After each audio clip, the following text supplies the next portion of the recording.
Do you want to go see some more toys? Yes. You want to come see some more toys? Yes. Yeah? Pick it up, we've got a walkabout. Basically, the whole logic of this, by the way we set this place up, is the ground floor is commercial. Okay. And the public spaces are this sort of flow through here. Yeah.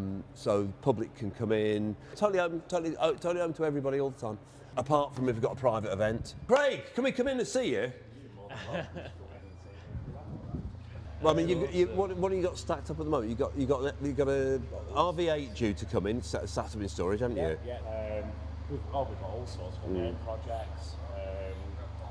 Yeah, we've got. I could run on for ages. Yeah. 18 classic cars in at the moment. Plus, we also look after everything. Now, what I found is anybody with a classic, they'll give you the daily first, and then once they're happy with that level of service, they make their own judgment whether they want to bring the classic. Yeah. So that's how it's inspired. You get the feeling it's a real community place. These are their own personal toys, yeah? So that's our tyre guy's other toy. Right. That's got a Club Sport engine in it. Just under 400 brake. Oh, it's 4. Oh, he's up to 4 now, is he? Yeah? 400. This is just an average day at GNC. Gareth, Aaron's the other half. Yeah, so they run ATD. You also work about 70 or 80 hours a week in here, don't you? Yeah. You're normally the latest one, and everything here from paint protection film on brand new supercars through to, doing detail jobs. I have to say, shut your ears. These guys are absolutely mint. They really are mint. There's always a variety in here. That's a sad old thing. Yeah, unfortunately it's a knacker. Yeah, it's a knacker. So that's my little reprobate down there misbehaving itself. So this one was, this is the 76 Motor Show car. So it's the last pre-production prototype. So it was Derek Hurlock's car as well, and the magazine, the brochure and magazine car, but it was also the turbo development car as well. So of the road turbos, it was always the most developed. So it's a very heavily worked Essex. So that's Abby's race car, yeah. It goes well when it works. If it's not, let's say it doesn't have a great reliability record. You okay if we come in, Sharon? So these guys, they've got 2 big sites, one in Ilkeston, one in Derby, but also VRD Motorsport. So this is in association with Derby University as well. So we've got about another 8,000 square feet here to develop yet, plus some outbuildings as well.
it was built, we don't know. We have a book of accounts, or the accounts were found in a dusty drawer in Chatsworth House somewhere.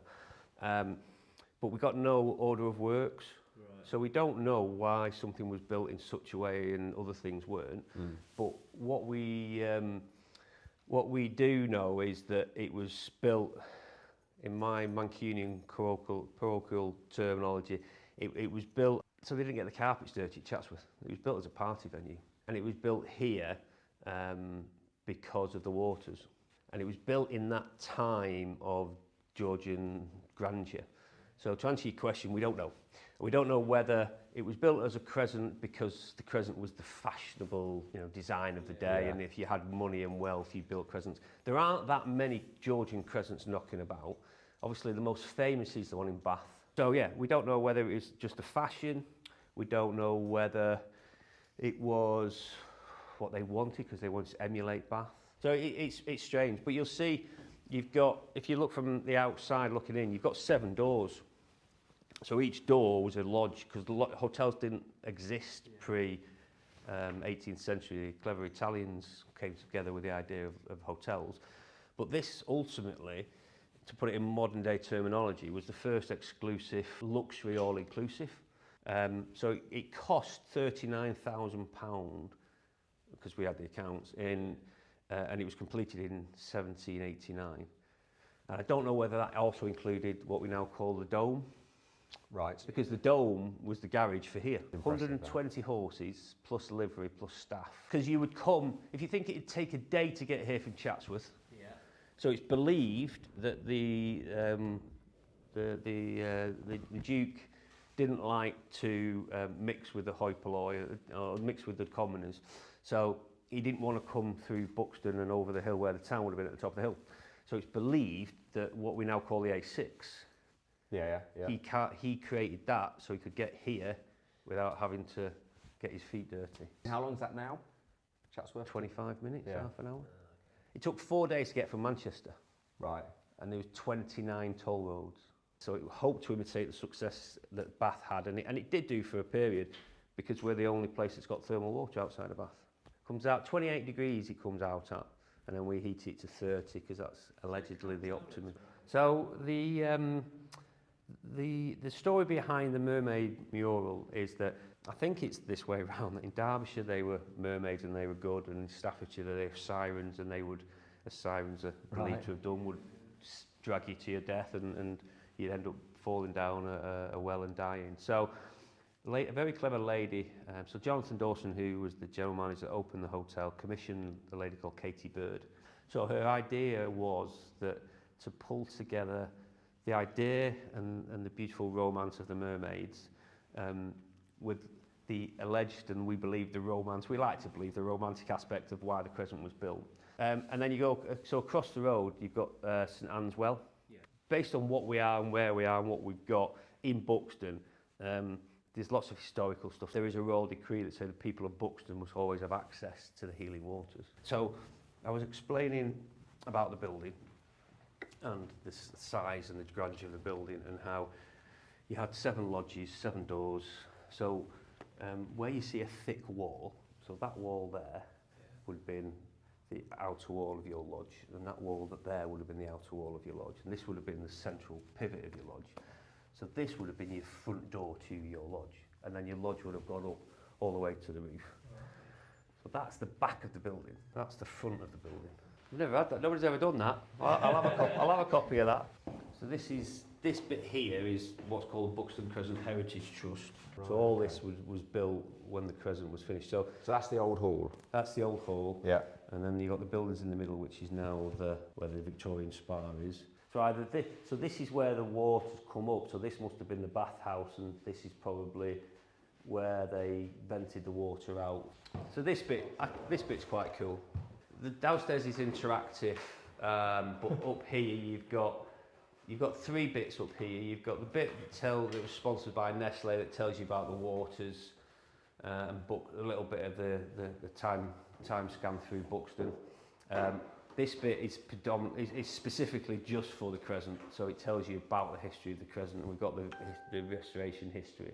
The Crescent was derelict for a long time.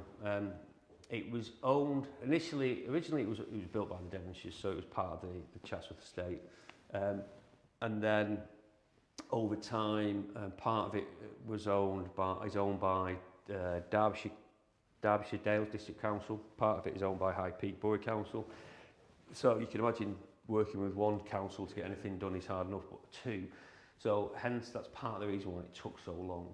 But it was derelict for a long time. And the part to the left where the bar and the blue room is, that was a hotel called St Anne's for a good time until that was left and went derelict. The right hand side was a hotel also at some point, and that was called the Crescent. But the assembly rooms where we'll see for a long time was Buxton Town Library. So as you'll see, it's quite a grand reading room. Yeah. And it's one of the rooms that had the least amount of alterations done to it. And it was pretty much original because it's never been touched and it's always been in use. So the hotel has a very close affiliation with the Wedgwood and the Darwin, well, they're pretty much the same family. So Josiah Wedgwood is known, that's why we've got all this beautiful Wedgwood here. Right. He's known to have attended lots of the balls and lots of the debutante events that went on and to sell his wares, because before he produced the amazing colours and created what he had, a lot of the crockery would have just been plain, and he would have a table, it's alleged, at the ball and late with all this amazing crockery, and people would come and want to know, why have you got that? So why is that different? And so he used attending these events as a sales tool. I mean, it's an amazing space for weddings, for, like I say, because of the way the hotel is orientated, and we've got 4 function rooms on the west colonnade or the west end of the arcade, and 3 on the east. But yeah, so the assembly rooms is probably the most original area of the whole hotel. Well, upstairs is, to be fair.